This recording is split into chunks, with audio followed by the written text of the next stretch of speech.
Namaste, Hamesha Kushwagetia. I am JVN Dr. Meenakshi, Assistant Professor in Department of Shalakya Tantra, Faculty of Ayurvedic Science, Jyoti Vidyapeeth Women's University. Today in this session, we'll discuss the primary open angle glaucoma. Before that, we will discuss the left out portion of the developmental glaucomas. The developmental glaucomas with the associated ocular anomalies. There is a wide range of systemic or ocular anomalies having an associated raised intraocular pressure, usually due to the developmental defects of the anterior chamber angle. Some of the associations are glaucoma associated with iridocorneal dysgenesis or iridogenesis. And these are anhydria, familial iris, hyperplasia, congenital ectropia uvea with congenital microcornea, congenital nanophthalmos, and the glaucoma associated with the iridocorneal dysgenesis are the posterior embryotoxon, Axenfeld Rieger syndrome, and Peters anomaly, and combined Rieger syndrome and Peters anomaly. Next, the developmental glaucomas with associated systemic anomalies, and they are chromosomal disorders, and the ectopic lentis syndrome, which includes Marfan syndrome and Wheel Marchesani syndrome and homocysteine cystinuria, and glaucoma associated with phakomatosis is seen in Sturge-Weber syndrome and von Recklinghausen's neurofibromatosis, and there are the metabolic syndromes. These are the images of the developmental glaucomas. And then we come to the primary glaucoma. The classification depends upon the iris does not cover the trabecular meshwork, means the open angle, and the iris covers the trabecular meshwork, that is the closed angle. The anatomical and physiological differences between an open and narrow or closed anterior chamber angle is shown in this image.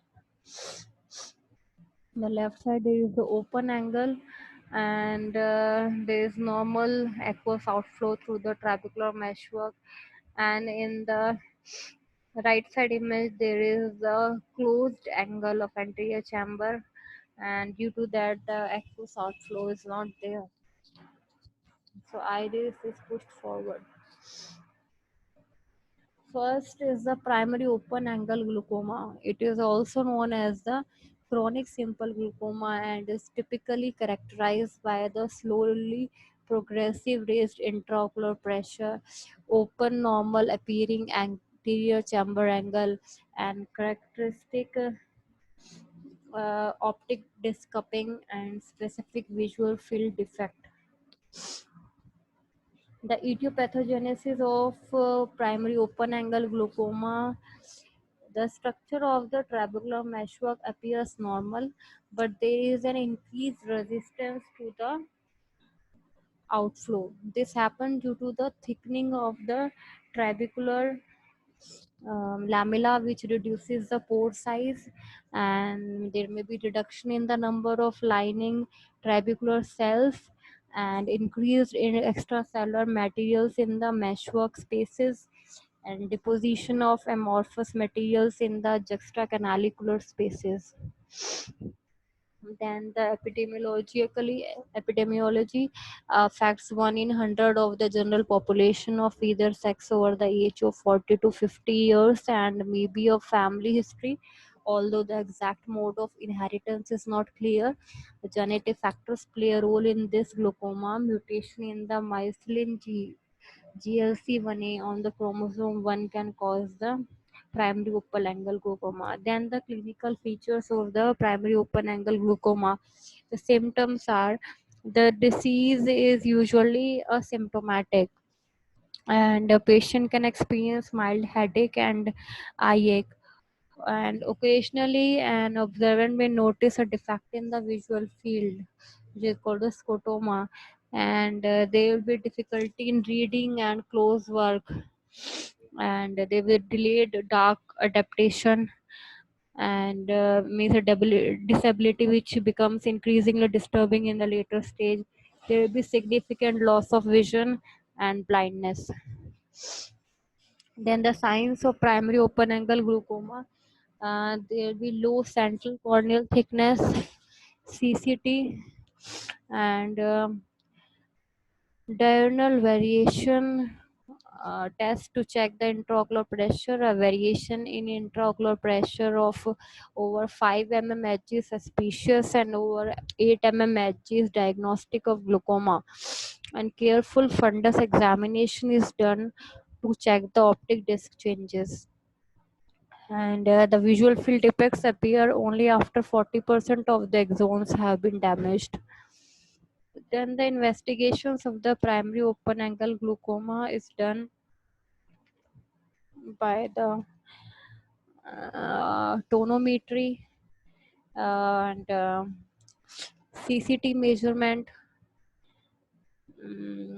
diurnal variation test is especially useful in detection of early cases, and gonioscopy, it reveals a wide open angle of anterior chamber. Its primary importance in primary open angle glaucoma is to rule out other forms of glaucoma, and perimetry to check the visual field defects, slit lamp examination of anterior segment to rule out causes of secondary open angle glaucoma, and documentation of optic disc changes is of utmost importance.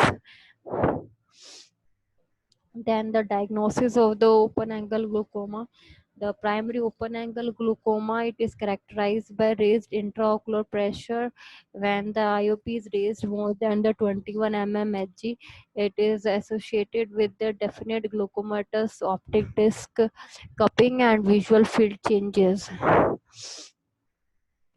Ocular hypertension, when intraocular pressure IOP is greater than 21 mm of Hg, but no visual or an optic defect is there.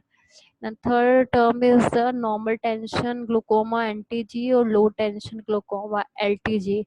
It is diagnosed when typical glaucomatous disc cupping with or without visual field defect, visual field changes is associated with an IOP.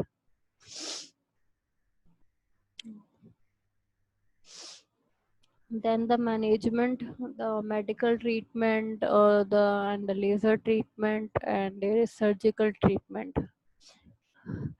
The medical treatment, the topical drugs are prostaglandin analogs, which increase the passage of aqueous through uveoscleral pathway. And topical beta blockers, which reduce the intraocular pressure by decreased aqueous secretion. Adrenergic drugs, which lower the intraocular pressure by increasing the aqueous outflow. Prostaglandin analogs, the mechanism of action is it increases the uveoscleral outflow, and indication is the first line therapy. The preparations used are latanoprost, bimatoprost, travoprost, uniprostive isopropyl, and the beta adrenergic antagonistics, the mechanism of action is the block beta receptors in ciliary processes, decrease the aqueous production.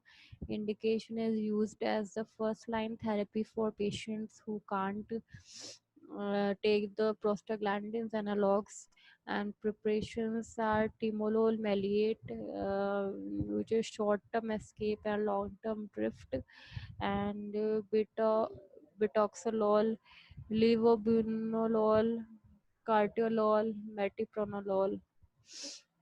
Then the laser treatment, the series of lasers burns in the meshwork to improve the aqueous outflow. Effective initially, but the intraocular pressure may increase slowly.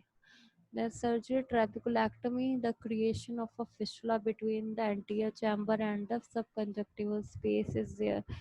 And the trabeculectomy picture, there is before surgery, You can see the angle of angle of or trabecular meshwork where fluid should drain, and ciliary body where fluid is made, and then after this new channel is created so fluid can drain out.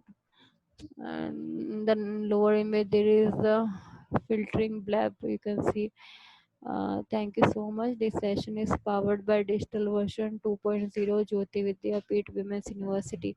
I hope you are satisfied with my digital session. If you have any query, please mention in the comment box. I will resolve it.